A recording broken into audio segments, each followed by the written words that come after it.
এই ভিডিওটা মেইনলি আমি করছি একটা বিষয় নিয়ে কিছু এক্সপ্লেনেশন দেওয়ার জন্য, that is gas lighting. Gas lighting এই বিষয়টা নিয়ে আমি কিছু বলতে চাই, উইচ ইজ ভেরি ফ্যামিলিয়ার, বা এই ওয়ার্ডটাই প্রযোজ্য এই পাল দেবনাথ পরিবারের ঘটনাটাতে।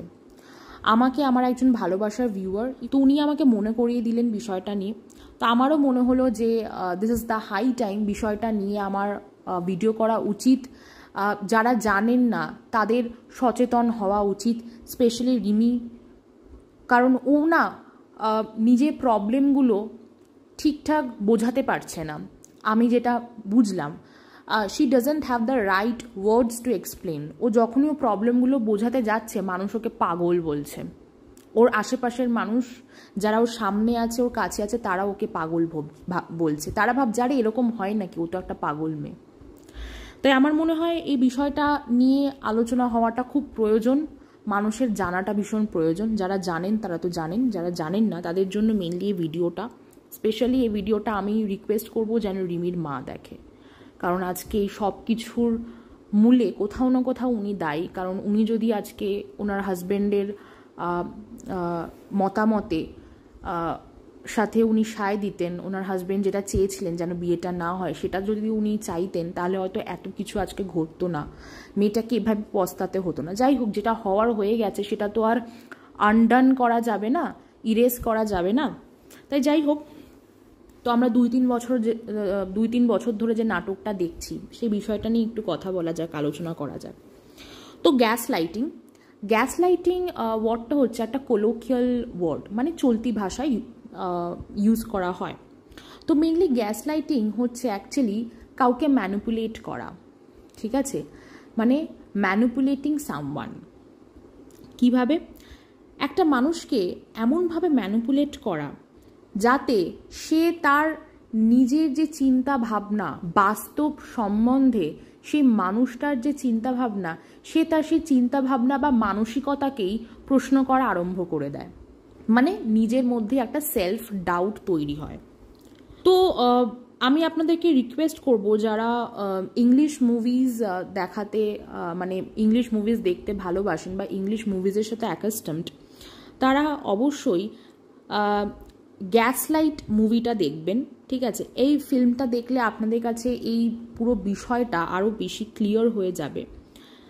তো এই যে গ্যাসলাইটিং যে বিষয়টা, এইটা কিন্তু বেশিরভাগ ক্ষেত্রেই পার্সোনাল রিলেশনশিপে ঘটে অথবা ওয়ার্ক প্লেস রিলেশনশিপে ঘটে থাকে। মানে কর্মক্ষেত্রে আমরা যে রিলেশনশিপগুলো তৈরি করি কলিগদের সাথে, সেইখানে ঘটে। আর একটা ঘটে পার্সোনাল রিলেশনশিপ, মানে সেটা মা বাবার সাথেও হতে পারে, সেটা আবার স্বামী স্ত্রীর মধ্যেও হতে পারে। তো গ্যাস লাইটিংয়ে না দুটো পার্টি থাকে, মানে দুটো তরফ থাকে। একজন থাকে গ্যাস লাইটার আর একজন থাকে গ্যাস লাইটেড, ঠিক আছে? গ্যাস লাইটারকে একজন গ্যাস লাইটার কন্টিনিউয়াসলি, মানে অনবরত তার অপরপক্ষের মানুষটির ওপর কিছু ফলস অ্যালিগেশন বলুন বা কিছু ফলস কমেন্ট করতে থাকে কন্টিনিউয়াসলি, ঠিক আছে? যাতে সেই মানুষটা খুব তাড়াতাড়ি ম্যানিপুলেট হয়ে যায়। এবং যে ম্যানিপুলেট হচ্ছে তাকে বলা হচ্ছে গ্যাস লাইটেড, ঠিক আছে? যে কিনা নিজের ব্যক্তিগত যে চিন্তা ভাবনা সেগুলো সে মেনটেন করতে পারে না। তো এইখানে যাকে ম্যানিপুলেট করা হচ্ছে তাকে বলা হচ্ছে গ্যাস লাইটেড, ঠিক আছে? যে মানে তাকে যখন ওই অপরপক্ষের মানুষটি, মানে গ্যাস লাইটার যখন তাকে ম্যানিপুলেট করছে, সে তখন নিজের যে মরাল বা মেন্টাল স্টেবিলিটি, ঠিক আছে, নিজের যে চিন্তা ভাবনা করার ক্ষমতা, নিজের যে সিদ্ধান্ত নেওয়ার ক্ষমতা, সেইটা তখন আর তার মধ্যে সেই এবিলিটিগুলো আর থাকে না। মানে সে পারে না একটা ঠিকঠাক ডিসিশন নিতে, একটা স্টেবল ডিসিশন নিতে। সে পারে না মেন্টালি স্টেবল থাকতে, ঠিক আছে? সে পারে না কোনো নিজের মানে নিজে থেকে কোনো চিন্তা ভাবনা করতে, সে অক্ষম হয়ে পড়ে তখন। তো গ্যাসলাইটিং বিষয়টা খুব ইজি হয়ে যায়, ঠিক আছে, বা প্রচণ্ড পরিমাণে এফেক্টিভ হয়ে যায় যখন যে গ্যাসলাইটেড হয়, মানে যাকে অ্যাকচুয়ালি ম্যানিপুলেট করা হচ্ছে বা যে অ্যাকচুয়ালি ম্যানিপুলেটেড হচ্ছে, সে যখন ওই গ্যাসলাইটারের প্রতি প্রচণ্ড তার একটা অ্যাফেকশন থাকে, ভালোবাসা থাকে, সম্মান থাকে, তাহলে বিষয়টাকে কোথাও আপনারা এই পাল দেবনাথ কেসে বুঝতে পারছেন। মানে এই যে মেয়েটি রিমির কিন্তু ওর হাজব্যান্ড নিতমের প্রতি মারাত্মক ভালোবাসা, মানে প্রচণ্ড অ্যাফেকশনেট ও ওর হাজব্যান্ডের প্রতি। ও ওর হাজব্যান্ডকে ছাড়া বাঁচতেই পারে না। ও যেমন বারবার বলে যে ওর হাজব্যান্ড হচ্ছে ওর কাছে ওষুধ। মানে গত রাতের লাইফটাতে মানে নিতম লাস্ট যে লাইফটা করেছিল স্টেশনে বসে ওর মা এবং বউয়ের সাথে, তখন সেখানে মেয়েটি স্পষ্ট বলছে যে ওর বরই হচ্ছে ওর কাছে ওষুধ, মানে ওর বরকে এত ভালোবাসে। তো এই যে ভালোবাসা, এই যে অ্যাফেকশন, এইটাকে কিন্তু এই ছেলেটি প্রচণ্ড বাজেভাবে মিসইউজ করছে। মিসইউজ করে কি করছে, এই মেয়েটাকে এমনভাবে ম্যানিপুলেট করছে যে মেয়েটার নিজের স্টেবল ডিসিশন নেওয়ার ক্ষমতাটাই হারিয়ে ফেলছে। ঠিক আছে, নিজের ঠিকঠাক চিন্তা ভাবনা করার যে ক্ষমতা সেটা হারিয়ে ফেলছে। ওর মধ্যে যে বাস্তব বুদ্ধিগুলো, ঠিক আছে, যে কমন সেন্সগুলো, সেগুলো ও কোথাও হারিয়ে যাচ্ছে। কিসের চক্করে পড়ে? এই ভালোবাসার চক্করে পড়ে, যে ভালোবাসাটাকে, যে অ্যাফেকশনটাকে আসলেই এই ছেলেটা মিসইউজ করছে। তো আমরা যেসব জেনুইন রিলেশনশিপ ডিসএগ্রিমেন্টগুলো দেখি, যেটা কিনা যে কোনো রিলেশনশিপে হতে পারে, মানে আমি ধরে নিচ্ছি এখানে স্বামী স্ত্রী, যেহেতু বিষয়টা আমি একটা স্বামী স্ত্রীর সম্পর্ক নিয়েই আমি বলবো বা বলছি, তো এখানে ধরুন একটা স্বামী স্ত্রীর সম্পর্কের মধ্যে একটু খুঁটিনাটি ঝগড়া হয়, ঠিক আছে, ডিসএগ্রিমেন্ট হয়, স্বামী যেটা চাইছে স্ত্রী সেটা চাইছে না, বা স্ত্রী যেটা চাইছে স্বামী সেটা চাইছে না। হাজব্যান্ড ওয়াইফের মধ্যে তো এগুলো চলতেই থাকে, তাই না? একটা মানে বলা হয় হাজব্যান্ড ওয়াইফের মধ্যে একটু ঝগড়া হওয়াটা ভালো, তাহলে কি হয়, বন্ডিংটা খুব স্ট্রং হয়। কিন্তু এই গ্যাসলাইটিং বিষয়টা না, এই সামান্য রিলেশনশিপ ডিসএগ্রিমেন্টের থেকে অনেকটাই আলাদা। তো কীরকম? যেমন ধরুন দুটো পার্টনার যে এখানে গ্যাসলাইটিংটা আসলে করছে, যে অ্যাকচুয়ালি ম্যানিপুলেট করছে, মানে দ্য মেইন ক্রিমিনাল, হ্যাঁ, সে কি করছে, কন্টিনিউয়াসলি না অন্য মানে তার অপরপক্ষের মানুষটির যে পারসেপশন, সেটাকে ও বারবার নেগলেক্ট করছে, সেটাকে ও বারবার ভুল প্রমাণ করার চেষ্টা করছে। ঠিক আছে, বারবার বলছে যে তুমি ভুল, তুমি ভুল, এবং বারবার তাকে এটা বোঝানোর চেষ্টা করছে যে তার যে ইমোশনাল রিয়াকশনগুলো, ঠিক আছে, সে যখন কাঁদছে, সে যখন হাসছে, ঠিক আছে, সেগুলো কোনোটাই খুব একটা ইম্পর্টেন্ট না, বা সেগুলোকে ঠিক আছে পাত্তা না দিলেও চলে। হ্যাঁ, তো তার মধ্যে এই বিহেভিয়ার, যেমন ধরুন এই নিতম কিন্তু অ্যাকচুয়ালি বারবার ঝিমিকে মানে রিমিকে ভুল প্রমাণ করার চেষ্টা করছে। বারবার বলছে ও ভুল, ও ভুল, ও এটা করে, ও ওটা করে, ও ভুল করেছে, ও 1 বছর ধরে অনেক ভুল করেছে, তার প্রমাণ আমার কাছে আছে, ও কি খুব ভালো মেয়ে, ও এটা করেছে, ও সেটা করেছে, মানে সব ভুল হচ্ছে মেয়েটার, ওর কোনো ভুল নেই। ঠিক আছে, বারবার ওকে ভুল প্রমাণ করার চেষ্টা করছে। ও যখনই কোনো ঠিক কথা বলছে, ওকে সেই কথাটা বারবার ভুল প্রমাণ করার চেষ্টা করছে। আর এই ক্ষেত্রে কি হচ্ছে, অপর যে পার্টনারটি সে কনসিস্টেন্টলি শুনে যাচ্ছে, সে অনবরত সেই যে কথাগুলো, মানে তাকে যে ভুল প্রমাণ করা হচ্ছে, তার যে ইমোশনাল রিয়াকশানগুলোকে ভালোভাবে পাত্তা দেওয়া হচ্ছে না, সেগুলো সে চুপচাপ শুনে যাচ্ছে। ঠিক আছে, এবং বারবার ওই তার হাজব্যান্ডের হয়ে বোঝার চেষ্টা করছে। ঠিক আছে, মানে একটু আমি যদি খুব সিম্পলিফাইড ওয়েতে বলি, যেমন ধরুন এই যে নিতম এবং রিমি, ঠিক আছে, যেটা বললাম, নিতম বারবার ওর বউকে মানে রিমিকে বারবার ভুল প্রমাণ করার চেষ্টা করছে। আর রিমি কি করছে, রিমি বারবার নিজেকে বোঝানোর চেষ্টা করছে যে না ঠিক আছে, আমার বর ঠিক বলছে, আমার বরই হয়তো ঠিক, আমার বর হয়তো যা বলছে সেটাই ঠিক, আমাকে এটাই মেনে চলতে হবে। ও নিজের যে চিন্তা ভাবনা করার যে ক্ষমতা, সেটাকেও সাইডে সরিয়ে রাখছে। ঠিক আছে, সেটা অটোমেটিক্যালি সাইড হয়ে যাচ্ছে। ও বারবার ওর হাজব্যান্ডের কথাগুলোকে প্রায়োরিটাইজ করার চেষ্টা করছে। আর এই গ্যাসলাইটিং বিষয়টা কিন্তু 1-2 দিনের বিষয় না, মানে 1-2 দিনে একটা মানুষ আর একটা মানুষকে এভাবে ম্যানিপুলেট করতে পারে না। এটা কিন্তু অনেকটা লং টার্ম। আর এখানে দেখুন এই নিতম এবং রিমির যে সম্পর্কের এই যে খুব কমপ্লিকেটেড বিষয়টা, এটাও কিন্তু খুব লং টার্মই চলছে, গত 2-3 বছর ধরেই চলছে। 2-3 দিনের ব্যাপার কি না, 2-3 বছর ধরে চলছে, ঠিক আছে। তাই রিমিকে যে ম্যানিপুলেশনটা করা হচ্ছে, ওকে যে ম্যানিপুলেট করা হচ্ছে, ওর প্রতি যে অন্যায় অবিচারটা হচ্ছে, এটা তো 1-2 দিন ধরে হচ্ছে না, দিনের পর দিন হয়ে চলেছে। যে গ্যাস লাইটিং, ঠিক আছে, এই যে গ্যাস লাইটিংয়ের ফলে, মানে এরকম একটা বিহেভিয়ারের ফলে যার ওপর ম্যানিপুলেশনটা করা হচ্ছে বা যাকে ম্যানিপুলেট করা হচ্ছে, বা যে সাইলেন্ট লিসেনার, যে প্রতিবাদ করতে পারছে না, মানে এই ক্ষেত্রে ধরে নিন হচ্ছে রিমি, এইসব মানুষদের আস্তে আস্তে না সাইকোলজিক্যাল ডিসঅর্ডার চলে আসে, যেমন ধরুন অ্যাংজাইটি, ডিপ্রেশন, লো সেলফ এস্টিম। এগুলোই কোথাও কি মিলছে? মানে রিমিও কিন্তু ঠিক সেই স্টেজেই আছে যেখানে ওর মধ্যে অ্যাংজাইটি ডিসঅর্ডার আছে, ঠিক আছে, ও ডিপ্রেসড, হ্যাঁ, ও ডিপ্রেশনে চলে যাচ্ছে, ঠিক আছে। ওর মধ্যে কিন্তু ওর যে সেলফ অ্যাবিলিটি, ঠিক আছে, ওর যে মরাল স্ট্রেংথ, সেগুলো কোথাও হারিয়ে ফেলছে আস্তে আস্তে। There she needs counselling, there she needs a professional help. ওকে পাগল বলাটা বন্ধ করুন। আমি জানি না আপনাদেরকে আমি বিষয়টা ঠিক কতটা বোঝাতে পারলাম। আর এই গ্যাস লাইটিংয়ের যে বিষয়টা, সেটা কিন্তু কোনো রকম জেনুইন যে রিলেশনশিপের যে গণ্ডগোল বা যে কনফ্লিক্টগুলো লাগে, সেটার থেকে গ্যাস লাইটিংটা কিন্তু অনেকটাই আলাদা, ঠিক আছে। এখানে কিন্তু এই গ্যাস লাইটিংয়ে কিন্তু ইন আ ওয়ার্ড যদি আমি বলতে যাই, বা সরি ইন আ সেন্টেন্স যদি বলতে চাই, এখানে কিন্তু একটা মানুষ অপর একটা মানুষকে দিনের পর দিন ম্যানিপুলেট করছে তার পারসেপশনটাই চেঞ্জ করে ফেলার জন্য।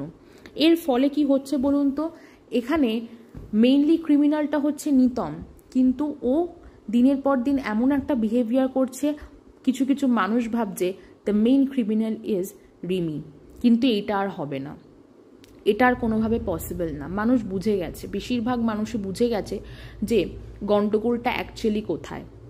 এখানে এই পুরো ব্যাপারটাতে রিমির দোষ একটাই ছিল, সেটা হচ্ছে ও খুব অল্প বয়সে জেদের বশে একটা ভুল ডিসিশন নিয়েছে, একটা ভুল বাজে ছেলেকে বিয়ে করেছে, একটা বাজে পরিবারে বিয়ে করেছে, এটা হচ্ছে ওর ভুল। আর বাদ বাকি যে ভুলগুলো, সেটা হচ্ছে ওর মায়ের ভুল। ওর মা দিনের পর দিন বাড়িতে বাইরের মানুষদেরকে অ্যালাউ করেছে, বাড়িতে বাদরামও সাপোর্ট করেছে। একটা বাড়ির মা যদি এই জিনিসগুলো অ্যালাউ না করে, কোনো ছেলে মেয়ের সাধ্য নেই বাড়িতে বসে বসে এত কিছু করার, ঠিক আছে।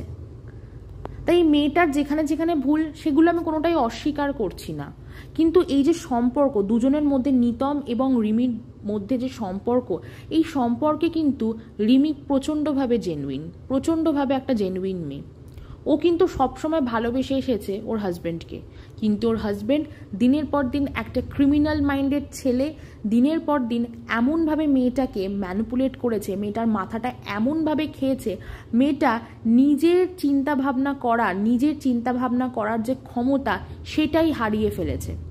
আমার কথা যদি আপনাদের বুঝতে কোথাও অসুবিধা হয়, আমি জানি আমি ঠিক পরিষ্কারভাবে ভেঙে বোঝাতে পারলাম না, আমার মনে হচ্ছে সেটাই। আপনারা চাইলে গুগলে সার্চ করবেন, চাইলে ইউটিউবেও দেখে নিতে পারবেন, গ্যাস লাইটিংয়ের ওপর প্রচুর ভিডিওজ আছে, ঠিক আছে। আপনারা দেখবেন, আপনারা ঠিক বুঝবেন বিষয়টা, আর আপনারা রিলেটও করতে পারবেন এই কেসটার সাথে।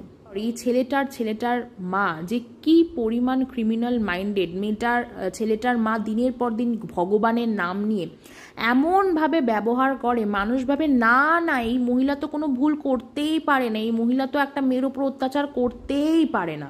তখন গিয়ে দোষটা ঘাড়ে রিমির ঘাড়ে, যে তোমার শাশুড়ি মা এরকম, তুমি মানাতে পারছো না, মানে তুমি সংসার করার মেয়ে নও। কিন্তু গলতটা যে কোথায়, সেটা এতদিনে যারা ভেতরের কথা জেনে গেছে, তারা খুব ভালো করে বুঝে গেছে। আর এই বিষয়টা পুরো ইন ডিটেলস মানে কারা অ্যাকচুয়ালি এখানে দোষী সেটা জানার জন্য আমার মনে হয় ভেতরের আর কিছু জানার বাকি নেই অ্যাকচুয়ালি, মানে সবই মানুষ জেনে গেছে, এভরিথিং ইজ ওপেন। অন্তত লাস্ট এক সপ্তাহ আগে যে লাইভগুলো হয়েছিল সেখানে তো আরও মানুষের কাছে ক্রিস্টাল ক্লিয়ার যে অ্যাকচুয়ালি ক্রিমিনাল কারা, অ্যাকচুয়ালি দোষী কারা, আর ভিকটিমটা কে। আপনাদেরকে বারবার বলছি, প্লিজ স্টপ কমেন্টিং যে রিমির দ্বারা সংসার হবে না। রিমি সংসার করতে চেয়েছিল, চায় এবং চাইবেও। ওকে যদি ম্যানিপুলেট না করা হয়, এই মেয়েটাই একটা খুব ভালো গৃহিণী হতে পারবে, একটা সুগৃহিণী হতে পারবে। ওর মাথাটা খেয়েছে হচ্ছে এই ছেলেটা, এই অসভ্য, বাদর, ফালতু, third class, below the belt ছেলেটা। এই ছেলেটার কোনো অকাত নেই। He doesn't deserve a wife like Rimi, যে এত ভালোবাসে ছেলেটাকে, এত সাপোর্ট করে সব কিছুতে। তাই আমি একটাই কথা বলবো, Rimi, you are a victim, you need to accept that you are a victim. আজকে তোমার যে ডিসঅর্ডারগুলো, যে সাইকোলজিক্যাল ডিসঅর্ডার হয়েছে না কি হয়েছে সেটা তো তুমি কনসাল্ট করলে জানতে পারবে, বাট হ্যাঁ মানে ওর যে সমস্যাগুলো তৈরি হয়েছে, যে মানসিক সমস্যাগুলো, সেগুলো খুব একটা, it's not a big deal. ওর একটা প্রপার কনসালটেশন হলে ঠিক হয়ে যাবে। আর এই যে বললাম, এই পুরো বিষয়টা, ওর মধ্যে যে অ্যাংজাইটি ডিসঅর্ডারটা তৈরি হয়েছে, ও যে ডিপ্রেশনে চলে গেছে, সেটা তো ওর মুখ দেখলেই বোঝা যাচ্ছে। ওর যে নিজের মরালিটির ওপর একটা কোয়েশ্চেন মার্ক চলে এসছে, ওর যে সেলফ অ্যাবিলিটি সেটার ওপর একটা কোয়েশ্চেন মার্ক চলে এসছে, সেটা পুরোটাই হয়েছে এই ছেলেটা এবং ছেলেটার মায়ের কুকীর্তির জন্য। ওরা যদি মেয়েটার মাথা না খেত, স্পেশালি এই ছেলেটা, অসভ্য ছেলেটা যদি মেয়েটার মাথা না খেত, মেয়েটার আজকে এই পরিণতি হতো না। ও যাই হোক, আমার এটাই বলার ছিল অ্যাকচুয়ালি। আমাকে বলবেন আপনারা, যদি কোথাও বুঝতে অসুবিধা হয় আমাকে বলবেন, আমি আবার বোঝাবো, আমার বোঝাতে কোনো অসুবিধা নেই। কিন্তু দিনের পর দিন যে অন্যায়টা আমি চোখের সামনে দেখছি, সেটা নিয়ে অনেক চুপ থেকেছি। মানে ভিডিও আমি তো হালে করা শুরু করলাম, তার আগে যে আমি যা যা দেখছি আমি কিছুই বলিনি, ঠিক আছে। চাইলে আমি প্রত্যেকটা ভিডিওতেও ছেলেটাকে ধোলাই দিতে পারতাম, বাট আমি দিইনি। তাই আমার মনে হয় ওই ধোলাই না দেওয়ার থেকে অ্যাকচুয়ালি ইন ডেপথ যে বিষয়গুলো ঘটছে, কোথায় প্রবলেমটা হচ্ছে, সেটা যে কিছু কিছু মানুষের বুঝতে অসুবিধা হচ্ছে, কারণ কিছু মানুষের সামান্য মানে কমন সেন্সটা নেই, তো তারা কি করে বুঝবে। যারা খুব ইন্টেলিজেন্ট ভিউয়ার, তারা দেখুন ধরিয়ে দিচ্ছে যে এটা নিয়ে বলো, ওটা নিয়ে বলো, ঠিক আছে, দে আর ভেরি ইন্টেলিজেন্ট। কিন্তু যাদের মাথায় অ্যাকচুয়ালি গোবর শুকিয়ে ঘুটে হয়ে গেছে, তারা তো এগুলো বুঝবে না। তাই আর কিছু মানুষ আছে যারা সত্যি খুব জেনুইন, বাট বিষয়টা হচ্ছে যে তারা না কোথাও গিয়ে কনফিউজড হয়ে যাচ্ছে যে কে ভালো কে খারাপ, এই আজকে মনে হচ্ছে এ ভালো, কালকে মনে হচ্ছে ও খারাপ, তারা কনফিউজড হয়ে যাচ্ছে। তো আমার মনে হয় আমাকে বলবেন আমি ঠিক কতটা ক্লিয়ার করতে পারলাম বিষয়টা। আর হ্যাঁ, আবারও বলবো, Rimi is a victim here, but আমি বলবো রিমি, ভেঙে পড়ো না। জীবনটা অনেক বড়, জীবনটা ছোট নয়, ঠিক আছে। তোমাকে বাঁচতে হবে, তোমাকে ইন্ডিপেন্ডেন্ট হয়ে বাঁচতে হবে। এত কিছুর পর আমার মনে হয় তুমি এইটুকু বুঝে গেছো যে তুমি যদি স্বাধীন হতে পারো, তুমি জীবনের অনেক কিছু নিজে একাই করতে পারবে। তোমাকে কারোর জন্য বসে থাকতে হবে না, কারোর জন্য অপেক্ষা করতে হবে না। আমি লাস্ট কয়েকটা ভিডিওতে দেখলাম রিমির মুখটা কিভাবে চুপসে গেছে, মানে ওর মধ্যে না কোনো এক্সপ্রেশন নেই, কোনো ফিলিংস কাজ করছে না ওর মধ্যে। ওর মধ্যে সবসময় একটা মাথার মধ্যে একটা টেনশন কাজ করছে, কিছু একটা চিন্তা করছেও। মানে দেখবেন একটা মানুষ যখন জানতে পারে না যে আমাকে এই আমার আশেপাশের মানুষগুলো শেষ করে দেবে, তখন তার মধ্যে যে ভয়, তার মধ্যে যে অ্যাংজাইটিটা কাজ করে, সেটাই রিমির মধ্যে কাজ করছে, সেটা আমার মনে হয়। মানে আমি জানি না, আমি তো I am not a professional person, তাই কিন্তু আমার ওর মুখটা দেখে মনে হচ্ছে, আমার ভীষণ খারাপ লাগছে, কারণ ও এত ছোট, যাই হোক বাচ্চা তো বলা যাবে না, বিবাহিত একজন নারী, কিন্তু ছোট, বয়সটা তো অনেকটাই ছোট, কিন্তু খারাপ লাগছে। তো আমি বলবো Rimi, you need to be strong. আমি আগের ভিডিওতে বলেছি তোমাকে, তুমি দেখোনি হয়তো, স্ট্রাগল ফর এক্সিস্টেন্স, তোমাকে স্ট্রাগল করতে হবেই লাইফে বেঁচে থাকতে গেলে। Don't try to escape from the situation, you need to struggle.